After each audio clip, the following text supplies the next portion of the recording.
Good morning. It's Bernard Nomberg with another weekly episode of NOMBERG LAW Live. Each Tuesday, we try to bring interesting conversations with people in their areas of expertise. And I've got with me my longtime friend in Homewood, Rachel Estes, who certainly fits that bill. Good morning, Rachel. How are you doing this morning? I'm grand. Glad to be here. Well, I really, knowing how busy you are and what you do for our community, I'm very thankful and fortunate that you've got a little bit of time with us, but we've got some great things to discuss. So thank you for being there for me today and for us in this discussion. Yeah. Before we get into all the awesome things that you do, tell everybody a little bit about yourself. There may be two people who watch this who don't know who you are, but everybody else does. So my professional hat, I get to wear the hat of Director of Outreach at Canterbury United Methodist Church. And I've been there 12 years, which feels like a long time. I came there after being Director of Service Learning at Birmingham Southern College for a long time. Then I tried to stay home with our three daughters and accidentally got a master's in library information science and did some other great contract nonprofit work and launched immediately back into working in the community through Canterbury. So that's my professional hat. I would say, the other things that I love to claim as also on my hat rack, Girl Scout leader and just community connector. There are plenty of things that I am not good at, but there are the things I love to do or connect people with their passions and agencies and ministries with people that might have a curiosity about them. Well, that term, community connector, certainly in my mind fits the bill for you. And one of your other titles that you threw out there was Girl Scout troop leader. In fact, one of my daughters, Sydney, was in your troop for a little bit back in the day, and still some fond memories. I can't believe how many years ago it's been. Yeah. But the reason why I wanted us to have a conversation today, and it's so very timely, just given the upside down world that we're in right now in this pandemic, I think that in the appropriate circumstances, volunteering and getting out for the greater good, when it's appropriate, when it's safe, and when it's the right time to do it, is so vitally important right now. And that's where I want to focus most of our discussion this morning. You and Lane and your three awesome daughters really set such a great example in our community that I've always heard that actions speak louder than words. And you guys are such leaders by your actions that I hope that people who see what you guys do, at least 0.1% rubs off on them and they're able to follow what goes on with your world. So what I want to focus on for a couple of minutes, Rachel, are about maybe some of the projects that are either ongoing that may be of service to the community, that could be for those who are healthy and can get out to do, and maybe other projects that you may know of that are going to be needed in the upcoming weeks and months. So I'm gonna be quiet for a little bit and just kind of let you lead us there.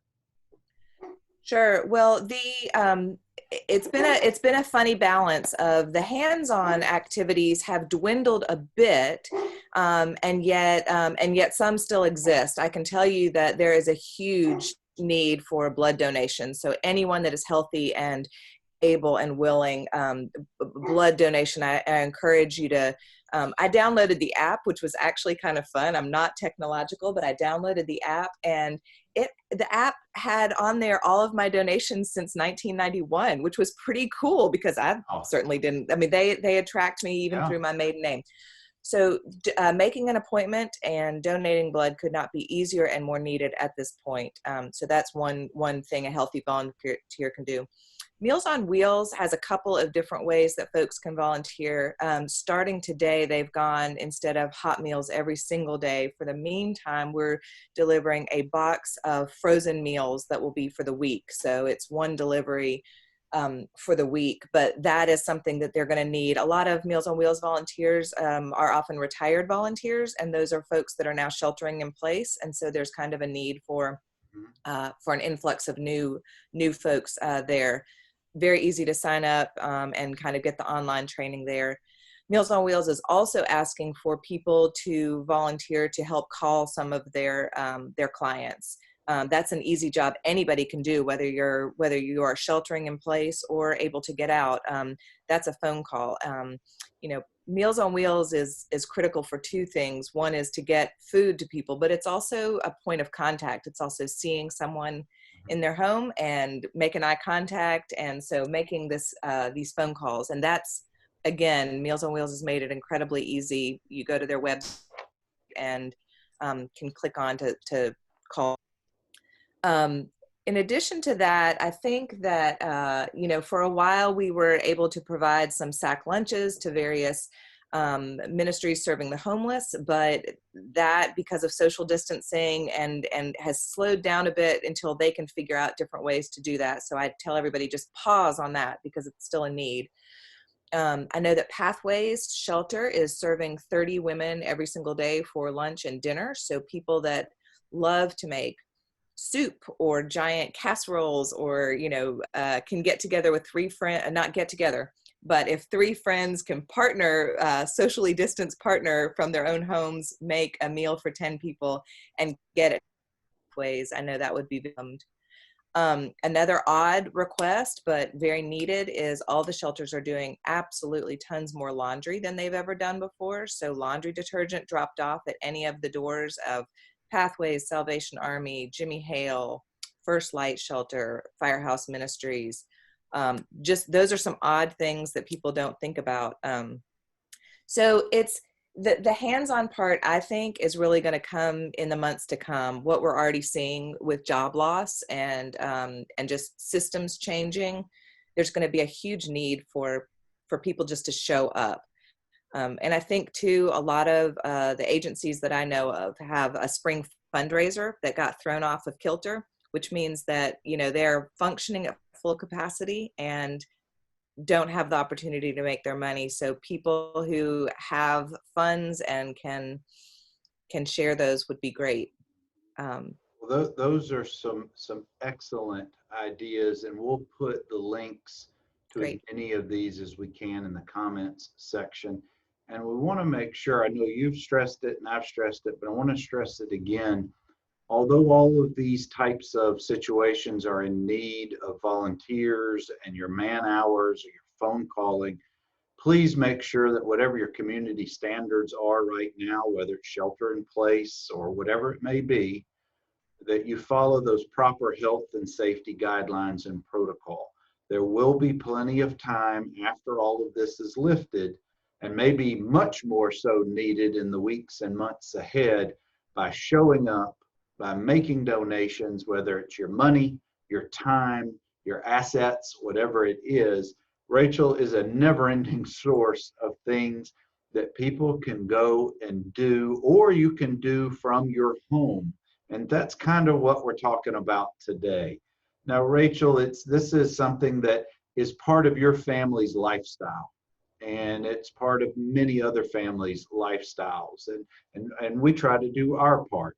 But what, from a family perspective, I want to step back from this community discussion and involvement, and I want you to share a little bit, if you will, of the Estes family philosophy. And why, and I'm not trying to either embarrass you or call you out, but I think it's such an awesome example for families, whether you're a family of 1 or 2 or 10. You don't have to do everything, but doing something is helping the greater good. It helps the community. And from a personal standpoint, it sure helps your karma. So if you will, share a little bit of that philosophy that you and Lane have instilled in the girls and in the family. Well, I love talking about families and individuals and people engaging in service. And I think two big things maybe that we did and that I talk to young families or folks curious about. One is scheduling it, because oftentimes I'll put it out an opportunity, and I know there are people out there that are like, oh, well, if we're available on that Saturday morning, we'll show up for this. Well, the point is, in our society today, nobody is ever just happens to be available, right? I mean, so if you don't schedule it, if you don't put it in your calendar like you do a meeting, a sports event, a family dinner, if you don't schedule it, it won't ever happen. And so scheduling, when you see a great opportunity that you think your family would be interested in, it's got to make it on the calendar and it's got to become a priority. And I think that's, I just hear people over time and time again go, oh, that looks like a great thing. Hopefully our family can do that. Well, put it on your calendar and do it. That's one thing. And then two is, we talk a lot in our family about the ways that we are served. Because I think that service really works when you see that you're just doing it because you're a part of a community. I mean, and ironically, that ties into COVID-19 right now, right? I mean, none of us are loving this new reality, but we're doing it for the greater good. We're doing it because it's affecting or not affecting people we may or may not even know.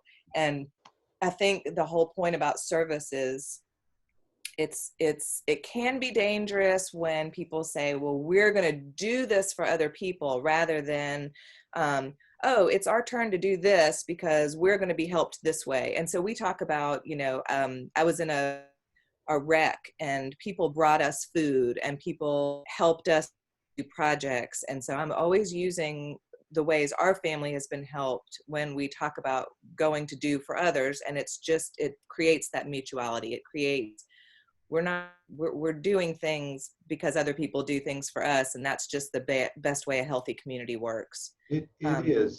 It's part of being a giver and not a taker, and that's what makes your community stronger. It makes your way of life improved and better. And I think what you're really telling us, it's also a lifestyle choice, in that I'll give you a great example. I was scheduled to go volunteer at the Avondale Sunrise Club. They're building that awesome new trails and lookout points on top of the Altamont Road in my neighborhood. Well, I didn't put it on my calendar, and I showed up on the wrong day. Now, I had great intentions. I was all ready to go, and there's nobody there. And then I go back and look again, and guess what? It was yesterday. I missed it by a day. So I think you're absolutely right. There's ways to make excuses. There's ways to miss things. And putting it on a calendar, just like anything else you do in life, it's there. Everybody checks their phone or their house calendar, and it just becomes infectious. And that's a terrible word today, but within the family dynamics. Hey, Rachel and two of the girls are going to do this. Well, Lane's like, well, I don't want to miss out on what the family's doing. So what do you know? Everybody ends up going. And it really is, maybe this is a little selfish of me thinking, it also feels good to go do these things. Absolutely. When I worked at Birmingham Southern, I used to look at this model that was put out by a graduate student at James Madison University that I just think is so cool. And that is that there's sort of 4 layers or levels of serving. One is you do it because, you do it because you're doing it for the t-shirt or the water bottle, like a fun one, right? And then the next time you do it, it's because your friends are doing it and you're kind of invested, right? Then the third time you show up, or the third sort of level of engagement, is you really fall in love with that particular agency or that particular project. If it's homelessness, or if it's domestic violence, or if it's children in crisis, or if it's breast cancer, or what, you fall in love with that. And then the fourth level is why does this even exist? Why aren't we part of the advocacy? Why don't we change the thing? And not everybody gets to that fourth level, which is absolutely fine, because it takes charity and justice. And I love those 4 levels, because it doesn't matter if you're there for the water bottle or the t-shirt on level 1, because you're there and you're showing up, and that's the fun part. But maybe when you invite people on level 2, or you get invited, you know, then there's the group mentality, and then really becoming passionate about that individual agency. And then realizing, oh, there could be a 4th level. Maybe I start writing to my government officials, or maybe I start figuring out where the system is broken and I can change it. The other part that goes with that I just always think about, I think it's an African proverb, but you know, about sort of a river, and there are babies floating in it, and people are jumping in to save the babies, and they're jumping in to save the babies. And when they jump in to save the babies, then there's a whole system in the village of wrapping the babies in blankets and feeding the babies. And then finally somebody says, wait, why doesn't somebody go to the start and find out how the babies are getting in the river in the first place? And we need both. We've got to have people, you know, doing the immediate and direct work, and then we need the people that are creating the systemic change. Well, that may require a 5th level, and that's actually joining the board. Right. Yeah. That's when you're all in. But no, that's when you're all in. I love that, and that analogy. Yeah. And Birmingham could not be a better place. I mean, and I think also Birmingham does an incredible job of really educating its young people about both the needs and the opportunities in the community through Youth Serve. They do incredible work. They even have a youth philanthropy council where the Joseph S. Bruno Charitable Trust give money, and the students do a grant process, but that exists. Youth Leadership Forum. There's all sorts of organizations that are designed to kind of help engage our young people so that they can see, oh, being part of a community doesn't mean I just get to just live here. I need to be part, and an active, engaged part of being a part of the system, being a part of the community. And I don't see that everywhere. I don't see that in all the communities, but I think Birmingham does a good job of saying, you may be young, but show up, your voice matters, your hands matter, your heart matters, and let's go.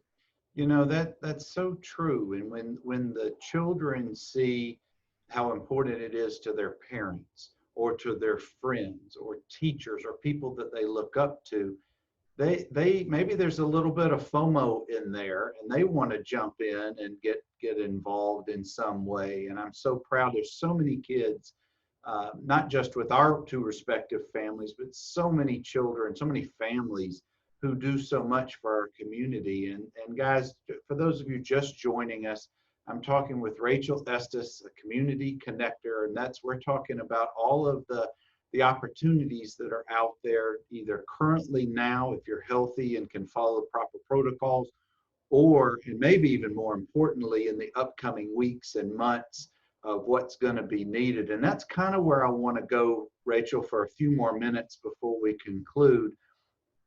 It's easy to get distracted on social media to see how horrible the world is, how horrible everything is, not just locally, but globally.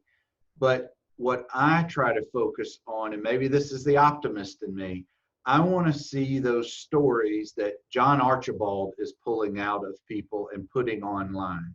That all of these unsung heroes, and I don't use that term lightly. You know, we've seen that not all heroes wear capes, and all the healthcare workers and everybody who's out there on the front line who are doing what they do to protect the rest of us. But, and I don't mean this lightly, the volunteers who are doing things, not necessarily in the medical field, but for everybody else, checking on seniors, whatever it may be, I think is so vitally important, not just now, but those projects that need to continue that have been going on, or the new opportunities that are coming up. And that's what I'd like you to kind of focus on for a minute, as to what potentially Birmingham and our metro area has to offer for people who want to get involved. Well, I think definitely one thing that we're going to see is an opportunity to really pour into our young people through, say, the Birmingham Ed Foundation, to tutor kids, make sure. We already know that there's a gap in learning that happens for all kids in all school systems between, you know, end of school in May and the beginning of school in August. And gosh, we know that right now that's going to be an even deeper gap. And so I know that STARE, Start the Adventure in Reading, STARE has an opportunity for some remote tutoring. I would say the Literacy Council is another great opportunity that's going to be available to help dive into helping people, you know, continue. But I think making sure, I mean, I guess I'm speaking mostly about a passion of mine. We're going to need to make sure our kids have food. And I know the school system is doing that, and doing a heroic job at it. But making sure our kids who typically depend on a free breakfast and lunch, that they are getting access to food. But I think the whole educational piece, being able to be available for either if it's tutoring, or if that's not your gift, providing literacy materials, you know, getting a book for a kid, dropping off some books from a local bookstore at one of the schools, that when kids are coming to pick up lunches, they are able to pick up a book to go home. I always will remember that in Freakonomics, that book, they talked about if a family's house had 50 books, whether the person had read it or not, but just the exposure to the written word, their ACT, SAT, whatever scores were sort of jumped up 5 or 6 points. So the more we can get the printed word into households that may not have that, especially now that the libraries are closed. So I think that in the weeks, I say weeks, it may be months, but in the weeks and months to come, really watching what Birmingham Ed Foundation does, watching what the Literacy Council does, watching what the school systems need in all of our school systems. We know that there are fragile edges in all of our school systems. We know that our immigrant population, that is a hurting community as well, and those are folks that could, you know, use some support. I know that HICA is doing incredible work to try to keep communication lines open and keep people on their citizenship paths. And I think we'll just have to keep watching social media. That will be the good that comes out of social media, is linking people and passions, linking resources and passions. If people are, you know, people have financial resources to share, we will be unprecedented in the amount of need coming out. I feel that once the quarantine or the shelters in place, all of this is lifted and things are able to resume back to some sense of whatever the new normalcy is going to be, I think there's going to be so much energy out there that hopefully people can focus on what they're doing by way of helping the larger community. But I did want to mention that in our building where I work, CJFS, Collat Jewish Family Services, is another one of those agencies that is trying to help the community at large. And again, I'll put as many, and I would ask if you can either share them to me through email or however, or put them in our show notes, many of these links for people who are have so much time on their hands because they're stuck in their house, they're cleaning out their homes. What do I do with all my books? What do I do with all my toys and those types of things? And now there's going to be so many places that eventually would welcome those things. But don't just take those things there. Contact the people at the facilities to make sure that they're not overloaded. Right. But Rachel, I could sit here and talk to you for hours about this stuff. There's so many great things that can be done in our community, and I'm going to choose to try to focus on that part of my social media observance each day, and what you and Lane and your daughters do helps with that tremendously. So thank you on behalf of myself and anybody else who comes in contact with you guys. Well, you're kind. I've totally enjoyed it. I could talk about this generous and amazing community all day long. I think we are in such a village where we're taking care of each other, and we make it easy to take care of each other. And I hope people ask for help, and I hope people are ready to extend their hands. Well, it's along those lines. The last thing I do want to say is it's where we're being encouraged, told to be socially distant from each other, a physical distancing. You shouldn't isolate yourself from a social standpoint. And what I mean by that is, don't be a shut-in from the whole world. There are ways to communicate to people online. Like I just had a birthday.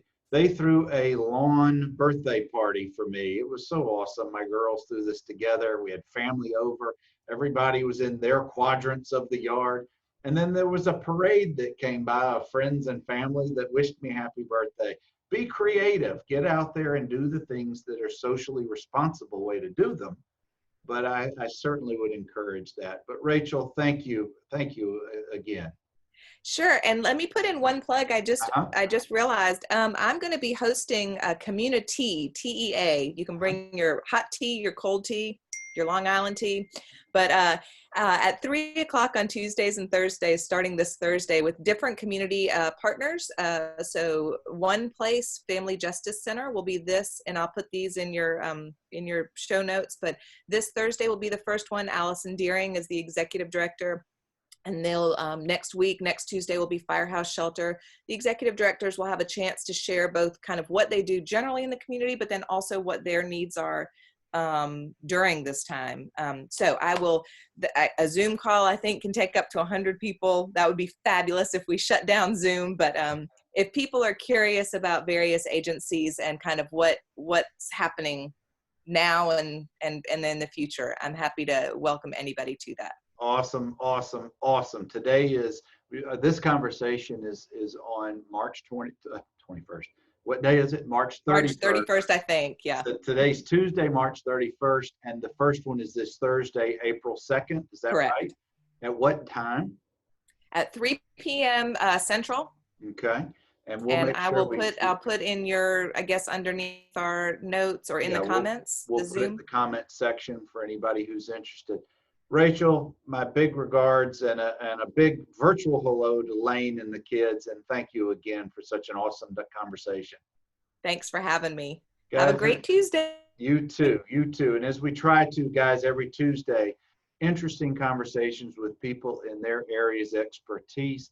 And Rachel Estes, Community Connector, certainly fits that bill. Guys, have a great rest of your week, and we'll catch you next Tuesday. Take care. See ya.